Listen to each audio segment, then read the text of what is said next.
Part 1. The Forgotten Flame.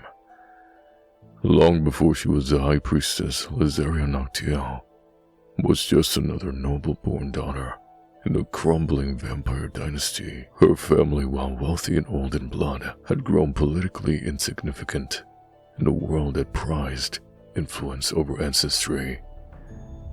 She was called the Porcelain Heir.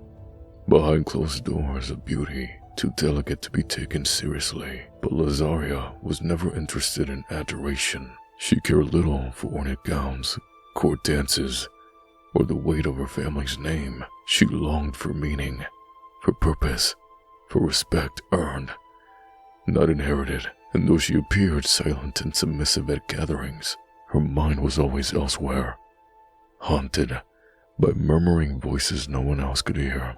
They began as whispers in dreams, but by her 13th year, they spoke while she was awake, showing her fragments of things that had happened long before she was born, and things that had not yet come to pass. Sometimes these visions were sharp and vivid, other times hazy and fractured, only growing clearer the more she learned about the people or places tied to them. Frightened of being called mad or possessed, Lysaria kept these voices secret. But deep inside she feared something ancient was stirring within her.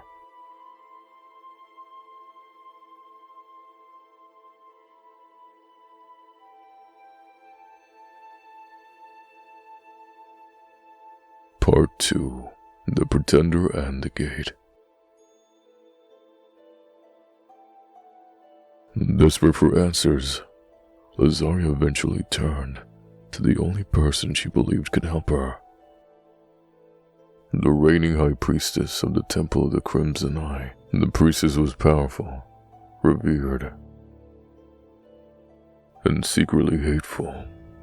She had clawed her way into her position through manipulation and deceit, and viewed Lysaria as a threat, too curious, too powerful. When Lysaria approached her, with her trembling hands, asking for guidance, I wish to learn from you. The priestess sneered. You don't belong here. You're broken, unclean. Lysaria was cast down in front of temple acolytes, humiliated, branded a foolish, noble girl, playing with fire. But the rejection only deepened her curiosity. By sneaking into temple libraries at night and bribing ancient scholars, she uncovered fragments of forbidden lore, tales of a long-forgotten goddess, once worshipped before the vampire kingdoms rose. The goddess Eterna, the whispering flame, deity of visions, deathlight, and the spirit realm. A goddess said to speak to mortals through fire, mirrors, and blood. Said to have been slain and scattered across time, destined to be reborn in pieces through chosen vessels. The signs all aligned too well. Could she be one of them, or even the one and only? She dared not believe it. Part 3. The Treaty and the Stranger. It was during this time of hidden research that the Treaty of Crimson Accord was in place, a fragile truce between vampires and humans, brokered by King Armand, a ruler wise enough to see the endless feeding would destroy both species. In exchange for safety, humans would provide regular blood offerings, willingly collected and transported to vampire territory under strict protection. Many vampires despised this compromise, including the High Priestess, who quietly pushed for the subjugation of mankind instead. One dusk, Lysaria found herself pulled by the voices toward the outer gates. Her steps not her own. There she witnessed something she was never meant to see.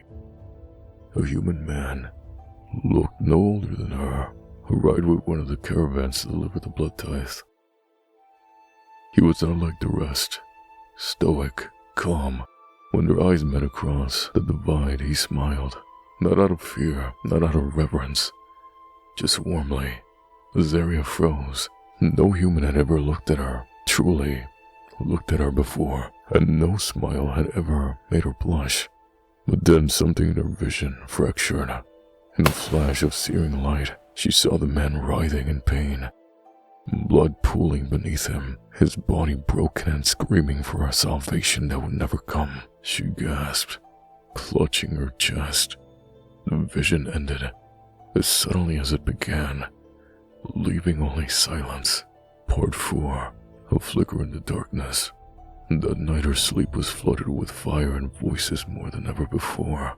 She saw an ancient throne submerged in ash, a goddess in chains, weeping molten tears, and a temple collapsing under its own lies.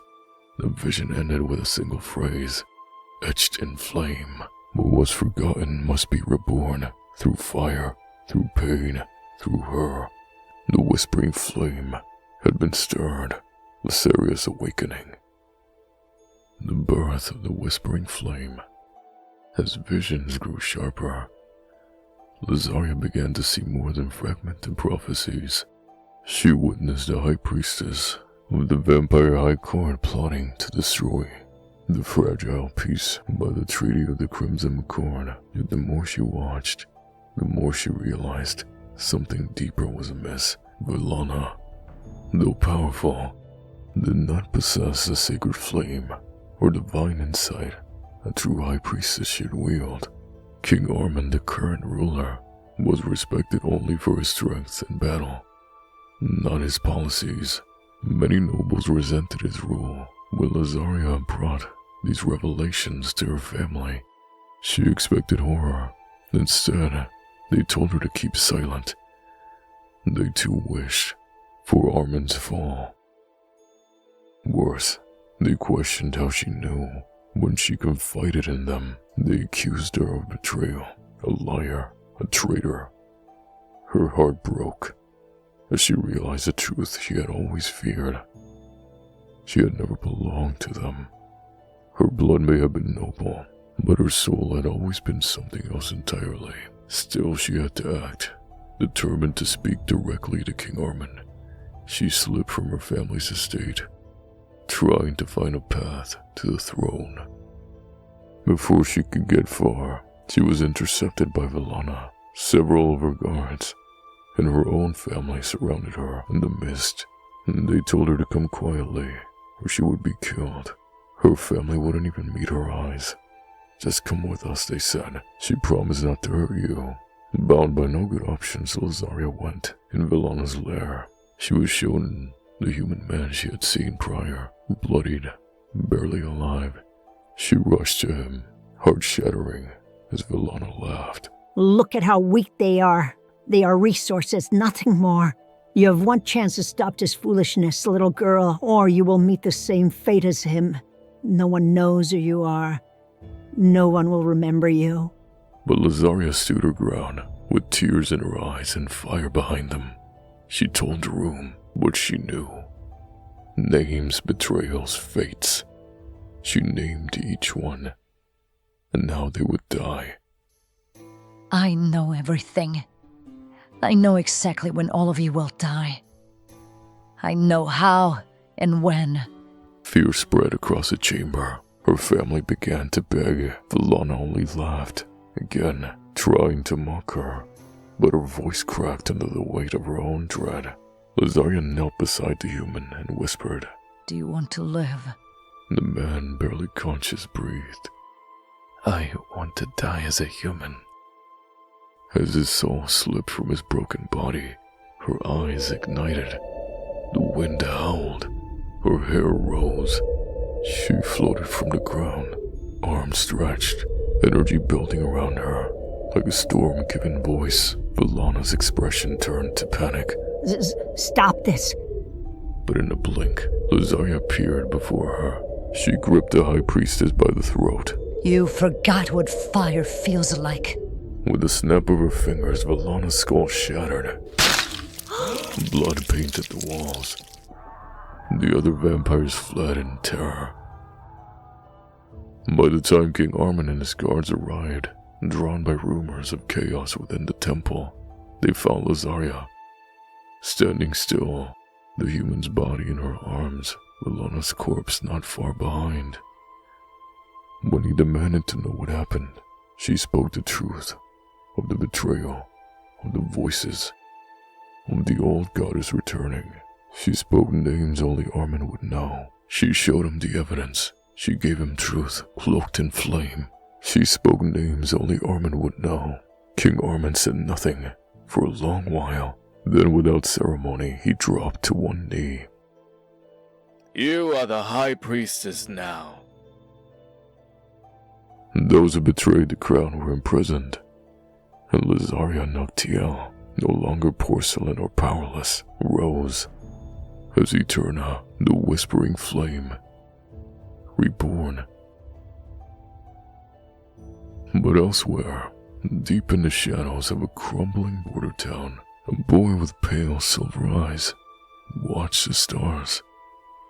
His name was Silas, and his story was only just beginning.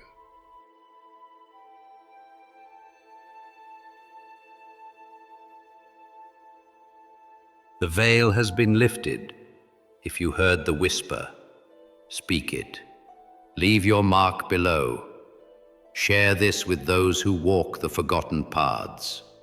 Offer a like if your heart still beats, and swear yourself to the circle by subscribing. The prophecy moves, with or without you.